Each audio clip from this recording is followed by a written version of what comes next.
Hoje nós vamos falar de um movimento literário novíssimo, nordestino, que é o Sertão Punk. Então fique aí para conferir de que se trata esse movimento, de que se trata o Sertão Punk.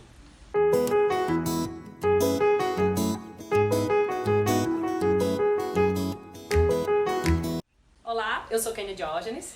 Eu sou Ana Emília, você está no Cabe na Estante. E hoje, como Kênia disse aí na entrada, nós vamos falar sobre Sertão Punk, um novo movimento, gênero literário nordestino. Mas, antes de falarmos do Sertão Punk, nós temos que falar de outros dois gêneros literários muito parecidos, o Cyberpunk e o Steampunk. O Cyberpunk, ele nasceu lá no início dos anos 80 e é caracterizado por um futuro onde há alta tecnologia e baixa qualidade de vida, onde temos também personagens marginalizados. Era um certo contraponto à ficção científica da época, tipo Star Trek, onde tudo era muito clean, muito limpo, todo mundo era muito civilizado. Então o Cyberpunk vem mostrar outra faceta da ficção científica, uma faceta assim, mais suja, digamos assim. Os grandes expoentes literários considerados são Neuromancer, do William Gibson, e Androides Sonham com Ovelhas Elétricas, do Philip K. Dick, mais conhecido como Blade Runner, né, que teve a sua adaptação. E aí no Blade Runner a gente vê bem essa característica do cyberpunk, aquele futuro escuro, chuvoso, né, aquele mundo na merda mesmo. E a gente pode ter outro exemplo mais recente, que é o Jogador Número 1, que também o mundo é um grande depósito de lixo, né? Aí lá para o final dos anos 80, comecinho dos anos 90, surge o steampunk. Steam é vapor, né? Porque toda a tecnologia do steampunk é baseada no vapor. É como se as grandes descobertas tecnológicas tivessem ocorrido na época da Revolução Industrial. Então, ao invés da gente ter cyberespaço, nanotecnologia, nós temos aviões a vapor, computadores de madeira, bronze, essas coisas bem características da Revolução Industrial. Então é como se fosse um futuro retrô. A moda é vitoriana, então é uma coisa assim bem peculiar. O grande expoente é também o William Gibson, com A Máquina Diferencial, é um livro dele e deixa eu consultar o nome do outro escritor, Bruce Sterling, né? Esse é o grande, diria, o grande expoente do steampunk na literatura. Tendo esses dois subgêneros, nós chegamos ao nosso novo subgênero, Sertão Punk, que a Kênia vai falar um pouquinho. Tudo que a gente sabe sobre Sertão Punk é dessa obra, né? Que está inclusive gratuita lá na Amazon. Quem quiser conhecer mais detalhes, né? Que a gente vai trazer aqui só o básico do básico. Essa obra que foi escrita pelos 3 idealizadores do movimento, que são o Alan Sá, a Gabriela Diniz, que assina por GG Diniz, e o Alex Silva. Esses 3 nordestinos criaram, né, as bases e definiram as inspirações e definiram também o que deve ser, o que deve ter nesse movimento literário, né, que apesar de ser um gênero, é também um movimento, né, porque vocês vão já entender porquê, do Sertão Punk, né, o que é que eles definiram, vamos dizer assim, as regras, não é bem regras porque não é uma coisa fechada, né? Nesse livro aí, o Sertão Punk, ele é como se fosse um manifesto, não é isso? Eu entendi que sim, sabe, Aninha? Porque assim, todo movimento que surge novo tem que ter, né, as suas características, as suas inspirações, as suas regras, né, pra que a gente entenda de que se trata, né? Sim, sim. É como se fosse um grande escopo, né, assim, olha, para ser um Sertão Punk tem que ter pelo menos, né, porque extrapolar, eu acho que dá para extrapolar, mas pelo menos isso, isso e isso. Exatamente. E a gente estava bem empolgada de fazer esse vídeo porque é um movimento novíssimo, é um movimento de nordestinos, né, que tem essa principal característica, o Sertão Punk traz como principal marca uma nova forma de ver e de ser nordestino. Eu digo ser, mas principalmente de ver, né? A gente sabe que historicamente o nordestino tem uma... Não só o nordestino, se a gente pensar bem, o africano tem, o próprio gaúcho, né? O próprio mineiro, todos nós temos estereótipos, somos formados por estereótipos, Mas o grande problema que eu vejo, Ani, que assim, eu concordo com eles levantaram essa problemática, eu sempre achei também, é a forma com que o nordestino é estereotipado, né? Sim, sim. Eu já morei em São Paulo, né? E já fui muitas vezes ao Rio Grande do Sul por causa do meu esposo, e a forma com que eles enxergam o nordestino, para além de todo o preconceito, certo? A gente fala de preconceito porque é um conceito pré-formado mesmo, que eles têm um conceito formado só pelo que eles veem na TV. Então, dentro dessa lógica, eu já ouvi perguntas do tipo, isso há 10 anos, certo? Eu já ouvi perguntas do tipo, mas tem água no chuveiro? Como é que vocês fazem para tomar banho? Sabe, assim, esse tipo de pergunta? Eu sei, E eu sei. era sincera a pergunta. Essa coisa do estereótipo não é só nosso, do nordestino, né? Tem o gaúcho, Não. né? Assim, aliás, o grande gatilho para o início do movimento foi exatamente um gênero que um gaúcho criou, não foi? Tendo como base o Nordeste, sendo que o cara não está baseado em estereótipo. É como se eu fosse escrever um livro sobre gaúcho sem nunca ter ido a Porto Alegre. Não é nem ir, porque aí você também não consegue. Você pelo menos morar algum tempo para você. Porque se eu fosse escrever um livro de gaúcho, eu ia estar todo mundo de bombacha tomando chimarrão. Né? Com certeza. Então foi para quebrar isso que eles, no manifesto eles dizem tem que ser nordestino ou pelo menos ter morado durante algum tempo no Nordeste para você conseguir enxergar além dos estereótipos. Exatamente. E aí, Ani, outra coisa, a gente é sempre visto como a região atrasada, a região da fome, a região da seca, sendo que a gente, vamos falar do Ceará, né? É vanguardista numa série de coisas, né? A gente está exportando tecnologia contra queimaduras, né? Com a pele de tilápia. A gente é aí um dos ícones, um dos símbolos do país nas energias renováveis. A gente está considerado uma das melhores educação do país, né, pública e privada também. Então, assim, não faz sentido. Isso para falar somente é de Ceará, né? Que é outra coisa que eles deixam claro. Todo mundo bota os nordestinos dentro de um caldeirão só, como se fôssemos a mesma coisa, desde que nós temos organizações territoriais, culturais, sociais, apesar de muitas coisas que nos assemelham, mas nós temos muitas coisas que nos diferenciam, nós não somos um povo só. Os próprios sotaques são muito diferentes. Isso que eu ia dizer, é isso que eu ia dizer, até o sotaque, você vê nordestino falando na novela da Globo, eu não falo daquele jeito. É como assim, pasteurizar a coisa. Todo nordestino, não, a gente fala diferente, pessoal de Recife, que fala diferente da Bahia, sabe? É uma pasteurização. E aí esse movimento ele surge para trazer uma nova forma de ver o nordestino, e aí é dentro dessa loja que ele se inspira. Como você falou, Aninha, ele vai se inspirar dentro de um movimento que a gente chama de Cyberagreste. Peraí. Eu não estava lembrando o nome, eu sabia que era Agreste alguma coisa. O Cyberagreste, ele é um movimento de artes visuais, aliás, ele é são artes visuais que depois passam a ser artes literárias, né, mas ele se inicia com artes visuais de uma série de imagens, de desenhos, né, que trazem como personagem principal o cangaceiro. Aí é um cangaceiro meio robotizado, meio do futuro, né? Mas assim, isso também foi criticado dentro do livro Sertão Punk, né? Dentro da criação do movimento, porque, Aninha, é como se assim, o cangaceiro já não existe há anos, não é verdade? Ainda há essa associação do cangaço com o Nordeste atual, né? Aquela imagem do vaqueiro e tal. Gente, deixa eu dizer a vocês, não tem mais cangaço no Nordeste. Então ele se inspira no Cyberagreste e no Cyberagreste, né?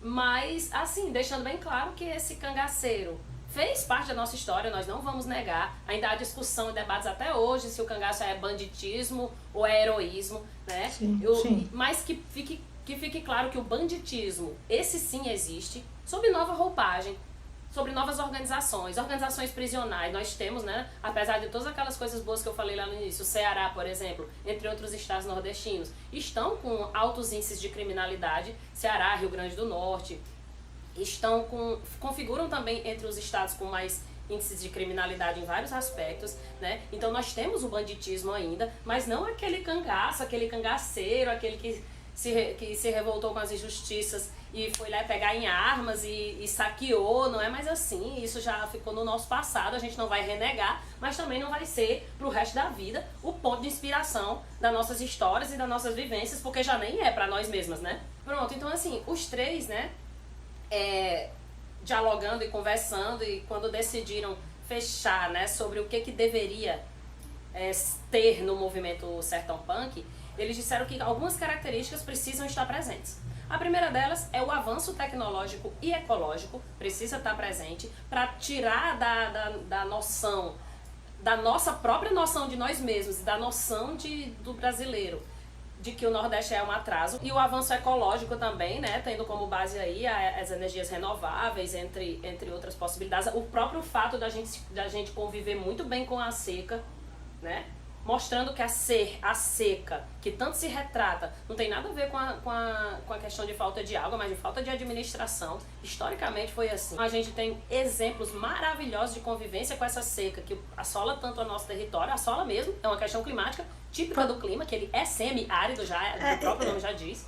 Parece que a gente, né, às vezes, a sensação que eu tenho do preconceito com o nordestino é como se a gente tivesse culpa pela seca, sabe? A Califórnia é seca, e aí? A outra coisa que precisa estar presente é a desordem social por causa da elite coronelista. Daí a gente volta com a figura do coronel, mas veja bem, que coronel a gente está falando? Mas não só isso, né? Quando a gente fala de elites que ainda se beneficiam, que dominam diversos aspectos da nossa sociedade, né? Não só político, né? Daí acaba que desencadeia em econômico, social e por aí vai. E outra coisa é a reformulação do processo migratório brasileiro, né? Precisa estar presente, isso foi uma coisa que eles foram bem enfáticos, tipo assim, no Sertão Punk acabou essa história de nordestino indo embora daqui pro Sudeste e pro Sul, né? Eles querem repensar o movimento, eles querem repensar esse processo migratório como todo mundo querendo vir pro Nordeste. O Nordeste pode estar independente ou não, certo? Independente do Brasil, dentro das histórias, certo, gente? Eu particularmente não defendo uma separação. Também não. Só pra ficar claro, né? E eu acredito que o pessoal do movimento também não. Mas nas histórias elas sempre aparecem, eu acredito, mas não sei, viu? Quando eles verem esse vídeo, eles podem comentar. Eu acredito, então a gente não defende uma separação, mas nas obras essa separação ela se torna interessante para fazer o plano de fundo, né? Ou o Nordeste se separa mesmo politicamente, ou há um processo migratório em que todos querem vir morar no Nordeste, né? O Nordeste se torna uma área de atração importante dentro dessa literatura. O que leva à próxima característica, né? O Nordeste como polo independente do desenvolvimento intelectual, artístico, tecnológico e cultural, e o uso da oralidade de elementos culturais, as lendas como indígenas, como lobisomens e as religiões nordestinas, né? Essas coisas são elementos que vão caracterizar o movimento Sertão Punk. Bom, mas Aninha, a gente tem 3 referências. O Sertão Punk ele se tomou por base 3 referências também literárias. Uma delas foi o realismo mágico. Você quer falar do realismo mágico? O realismo mágico é um movimento literário, um gênero literário, não sei se é um movimento, é um gênero literário muito característico da América do Sul, né? Foi criado em contraponto às fantasias europeias, né? Célticas e tal. É uma coisa muito nossa e que tem como maior representante o Gabriel Garcia Marques. No realismo fantástico, o elemento fantástico, ele faz parte normalmente assim, ele é orgânico, não é uma coisa, acontece uma coisa, que fantástico, não. Ele simplesmente, as pessoas estão aqui, saem voando, né? Há muitas novelas da Globo que se baseiam no realismo fantástico, havia, né? Hoje não existe mais. Mas havia muitas novelas que se baseavam no realismo fantástico, aquela coisa do cara que é atraído pela lua, né? Essas coisas assim meio... mas que não aparecem como mágicas, né? Elas são fantásticas, mas elas são... é como se aquilo fosse possível acontecer. As outras 2 inspirações foi o Solar Punk. O Solar Punk é um movimento de positividade, né? Onde o futuro é tecnologicamente correto, o pessoal é ecologicamente bem, é uma forma positiva de encarar o futuro, certo? Com base na tecnologia. Então o Sertão Punk se inspira também no Solar Punk, desse ponto de vista, né, como eu falei lá no começo, e o afrofuturismo. O afrofuturismo é outra referência que o Sertão Punk se inspira, né, para escrever esse movimento, né, para inspirar esse movimento. O afrofuturismo é uma lógica muito parecida com o Sertão Punk, né, Aninha? É pensar uma África, é repensar uma África, né, para que a gente possa conhecê-la e também para que a gente possa desmistificar ou desestereotipar. Nada mais afrofuturista do que o Wakanda, por exemplo, não é? Por exemplo. É uma nação negra, independente, que não foi colonizada, que é avançada tecnologicamente, que tem orgulho de si. Isso é o afrofuturismo. Tem até uma obra que a gente faz tempo que quer ler, né? Que é da Octavia Butler, Nós que é vamos talvez ler. que é talvez o maior nome do afrofuturismo atualmente, né? Kindred, né, o nome? Kindred. Exatamente, Aninha. Acho que o Wakanda é o maior símbolo do afrofuturismo, pelo menos na TV, né? Que é muito pop, né? Então, assim, foi por isso também que foi tão festejado o filme, né, pela comunidade negra. Então essas foram as 3 referências que inspiraram o movimento: o realismo mágico, o solar punk e o afrofuturismo. E eles também disseram nesse manifesto, né, que existem alguns elementos que são extremamente importantes. O primeiro deles, eu já falei lá em cima, dentro das características, que é a independência regional, ou seja, nós vamos ser, dentro dessa literatura, uma região que não depende das outras. Deixa eu até fazer aqui um pequeno parêntese. Não vejam isso, vocês que não são nordestinos, como uma coisa assim de querer ser superior. Não, os europeus, quando escrevem distopias ou mundos futuros, a Europa e a Europa e a Ásia geralmente é uma coisa só, a Eurásia, né? Aconteceu uma transformação em que a Europa acaba sendo o centro do mundo, o próprio afrofuturismo traz isso também, né? Então não vejam isso como que quer ser superior, não, é só uma característica que já existe há muito tempo, sendo agora só trazida também. Pronto, sobre isso aí, Aninha, eu achei até interessante que quando eu comecei a falar sobre o movimento pro Cris, ele me questionou, e será que isso não vai alimentar uma rivalidade regional que já existe, que a gente vive tentando quebrar? Eu acredito que não, sabe, Aninha? Porque a ideia não é essa. Não tem a ver, as nossas histórias não é em comparativo com as outras regiões, tipo, aqui é melhor do que lá. Não é isso. É uma recontação. Não sei nem se existe essa palavra, né? Mas é contar de forma diferente a nossa história, né? O nosso povo, a forma como a gente se vê. Então, por isso que eu acredito que não haja, assim, alimentar essa rivalidade entre regiões. Eu não acredito nisso, certo? Enfim. O coronelismo, né, como a gente já falou, né, com essa nova roupagem, ele precisa estar presente dentro, é um dos elementos.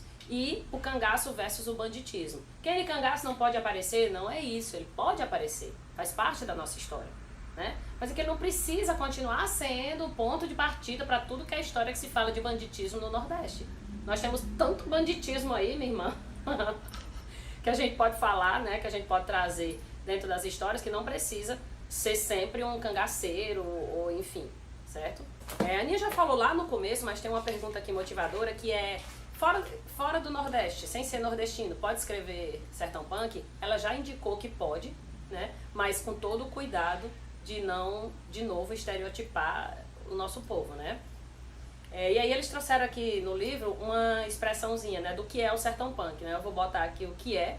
Sertão Punk é a nossa forma de ver a nossa terra, costumes e símbolos e traduzi-los na literatura. Deixa bem claro que não é para ser melhor do que ninguém, né? Não, é contar a nossa história.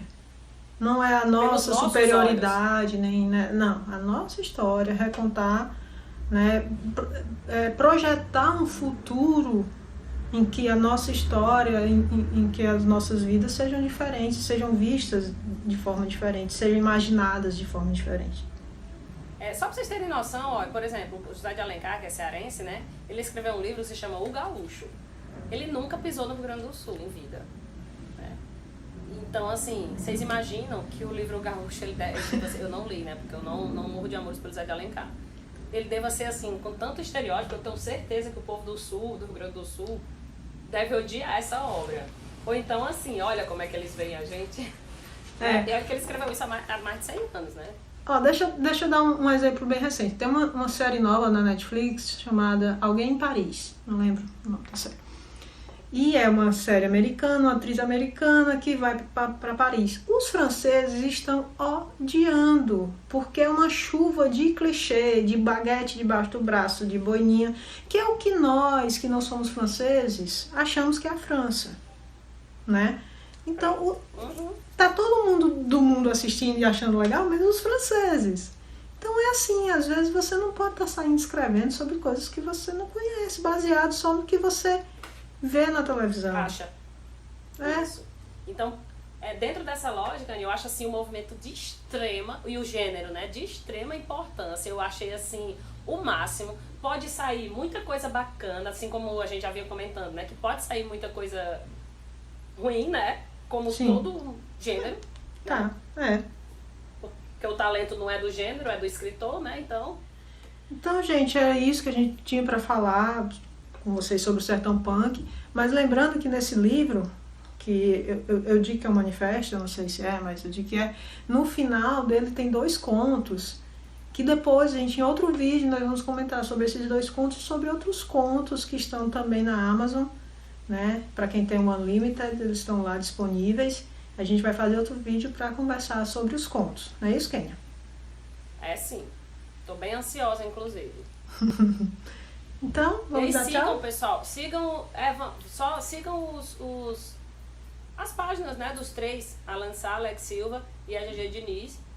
Vamos deixar aqui as páginas dele para vocês seguirem. Siga também a gente, né, nas redes sociais. Espalhe aí esse novo gênero para que pessoas nordestinas que também são indignados com a forma como nos descrevem possam também escrever dentro desse novo movimento, desse novo gênero, né? E vamos dar tchau então. Tá bom, então. Então, tchau! Até a próxima!